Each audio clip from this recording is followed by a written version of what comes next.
What happens when you strip away $1 billion? When the private jets, the penthouse suites, the entire empire of influence all just disappear? When the noise of wealth fades to silence, do you see who's really there for you? Imagine a man, disheveled and worn, sitting alone in a bustling coffee shop so thoroughly ignored by the staff he might as well be a ghost. Now picture that very same man hours later, encased in a tailored suit at a lavish gala. The staff now rushes to his side, their smiles wide and practiced. A friend who walked right past him on the street earlier is now clapping him on the shoulder, laughing as if they share a secret joke. That man was me. My name was Dale Kennedy, a name that had become synonymous with success, a brand that opened every door. I was a billionaire, surrounded by an endless sea of people who said they were my friends, my allies, my confidants. But I was haunted by a question I couldn't shake. What would happen if the billionaire vanished, and in his place was just a man?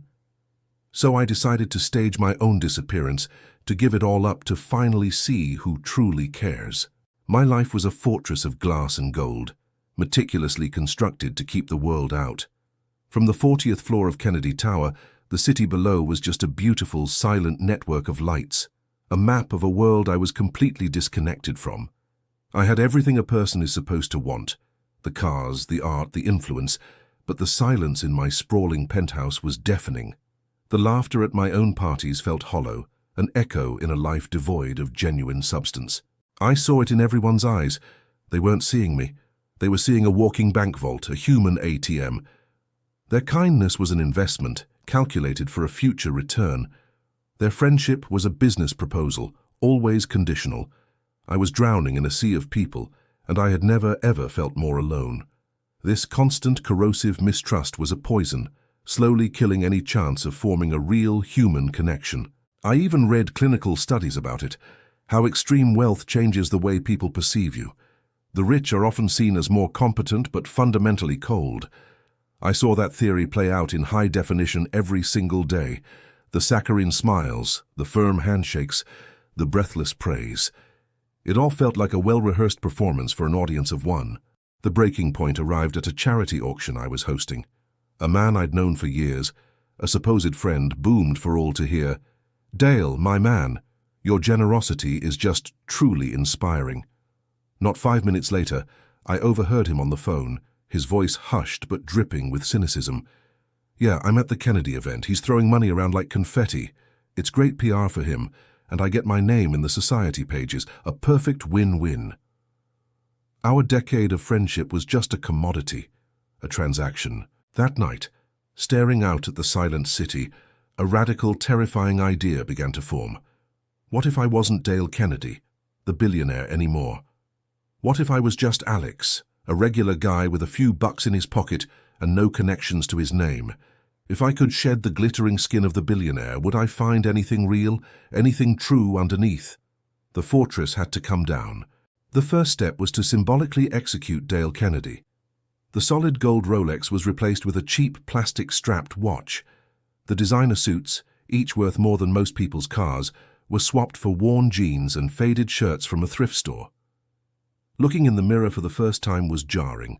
The man staring back was a stranger, unremarkable, anonymous, and utterly forgettable. It was perfect. The logistics of my new life were a masterclass in humility.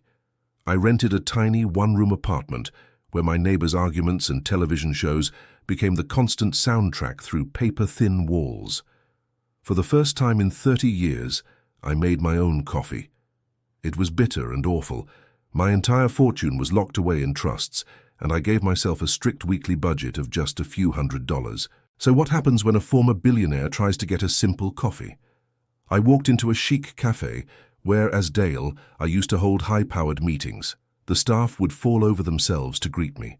As Alex, I was completely invisible. I stood at the counter for 5 long minutes, utterly and deliberately ignored. "Excuse me," I finally said, my voice feeling foreign. The barista glanced at my worn jacket with a flicker of undisguised disgust.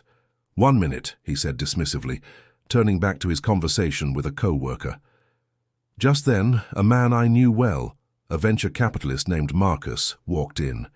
He brushed right past me, not even registering my presence. The barista immediately beamed. "Mr. Henderson, the usual?" Marcus laughed, and for a terrifying second, his eyes met mine. There was nothing, just a blank, dismissive stare. I wasn't a person. I was just an obstacle in his way. I turned and walked out, the forgotten coffee a lump in my throat. My first few weeks as Alex were a blur of being dismissed and overlooked. I tried to find a job, any job. I was met with suspicion and condescension. "You're not cut out for this kind of work, buddy," one construction foreman told me, looking at my uncalloused hands. The loneliness was a physical ache, a constant weight in my chest.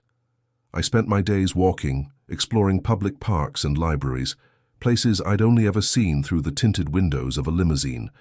It was in one of those quiet, forgotten places that my life took a turn I never saw coming.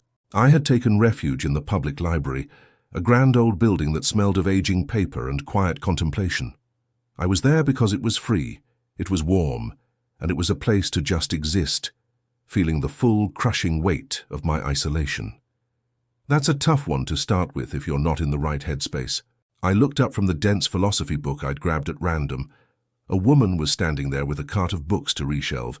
She had a kind, open face and a gentle warmth in her eyes that felt startlingly genuine. Her name tag said, Maria.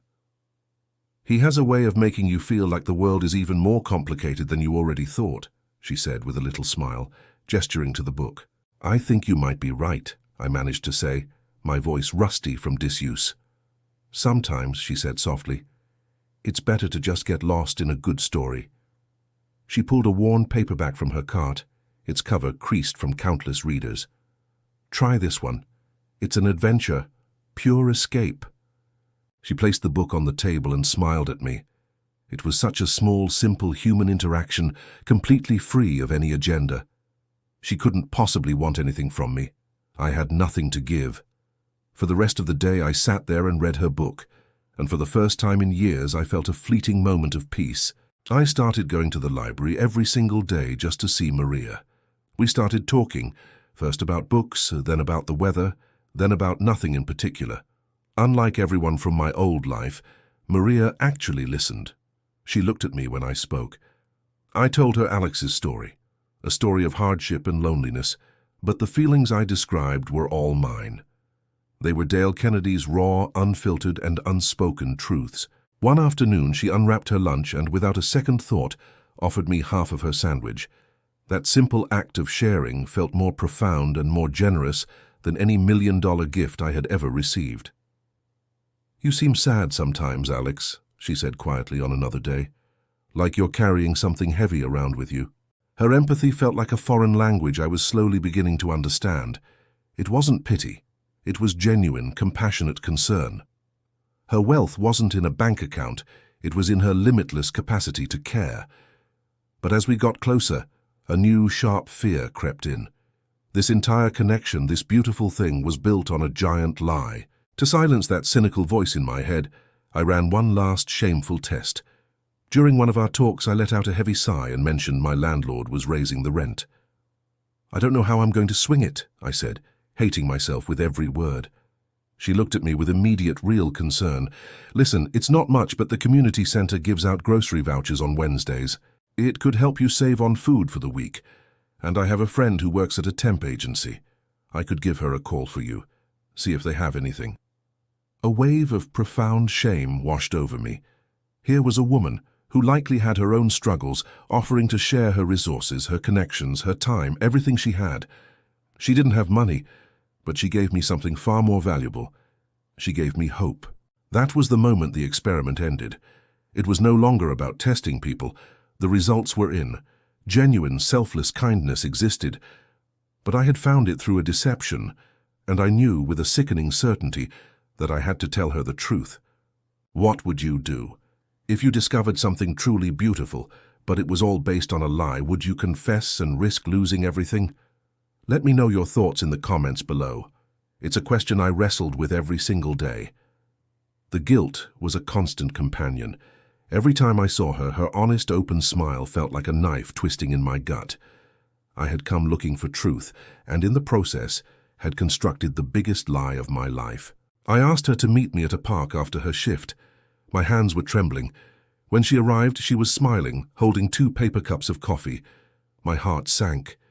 "Maria," I started, my voice hoarse and unfamiliar. "I have to tell you something. My name... It's not Alex. My name is Dale Kennedy." I finally forced myself to look at her. The name meant nothing to her. Her expression was one of pure confusion. So I explained everything: the empty life, the suffocating mistrust, the cynical experiment to test the world's sincerity. "And then I met you," I said, my voice finally cracking. "And you single-handedly destroyed my entire miserable theory. You were kind for no reason. You saw a lonely man, and you were just... kind." I watched her face as the story unfolded, seeing it shift from confusion to a dawning, horrified understanding. But it wasn't awe or shock at my wealth. It was hurt. Her warm, compassionate eyes turned cold and distant. "So this was all a game," she whispered, her voice barely audible. "Our friendship, our conversations, was I just another data point in your little experiment?" "No," I said desperately, leaning forward. "It started that way, but it became real. You became real to me." "Or was I just the poor but kind woman who fit perfectly into your narrative?" She shot back, her voice now sharp with anger born of betrayal. "You talk about honesty, but our entire friendship is a lie you built from the ground up." She stood up, her coffee forgotten on the bench. "I feel sorry for you, Dale," she said, and hearing my real name from her felt like a slap. "You have all the money in the world, but you are the poorest man I have ever met." She walked away without looking back, leaving me alone on the bench.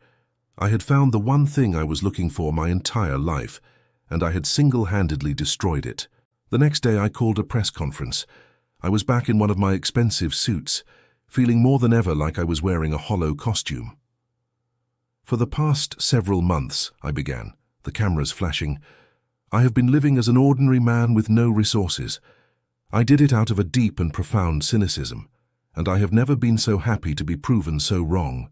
I told them what I had learned, that integrity isn't tied to a net worth and kindness is not a transaction. Then I looked right into the main camera, praying she was watching. In my deception, I deceived a person of incredible integrity, a woman named Maria Palmer. She showed me what genuine human decency looks like, and I repaid her selfless kindness with a selfish lie. "Maria, wherever you are, I am so deeply and truly sorry." I then announced a new initiative, the Palmer Foundation, a massive, personally funded endowment to support public libraries and community literacy programs across the country. It was a clumsy, public gesture, but it was a start. I didn't try to contact Maria again. I owed her that space, that respect. I poured all my energy into the new foundation. My time as Alex had taught me that a business, like a person, is empty without a soul, a purpose beyond profit. About a month later, I was walking past the park where I'd told her everything, and there she was on the same bench reading a book. My heart pounded in my chest. I walked over, slowly, my feet feeling like lead. She looked up as my shadow fell over her page. "Hello, Maria," I said quietly. "Hello, Dale," she replied, her voice even and calm. She held up a hand, stopping me before I could say more. "I saw what you did," she said, her eyes searching mine. "The press conference, the foundation, that was real." She closed her book, marking her page carefully. "The man I was friends with, the lonely man who loved books and felt lost in the world, was any of that real?" "It was the most real thing about me," I said, the truth of it aching in my chest. She was quiet for a long moment, considering my words. Then she patted the empty space on the bench beside her. It wasn't forgiveness. It wasn't an absolution. But it was an invitation, a chance to start again with no masks and no lies. I sat down. We just sat there together for a while in comfortable silence, watching the ripples on the water. I had stripped away $1 billion to see what was left, and what was left was a flawed man who had to lose everything to finally understand what's truly valuable. Wealth can buy you a fortress to hide in, but real connection, that's something you have to build, honestly and humbly, one act of trust at a time. If this story moved you, and if you believe that human connection is our most valuable asset, Don't forget to like this video and subscribe for more stories that uncover the hidden truths about our world. Thank you for watching.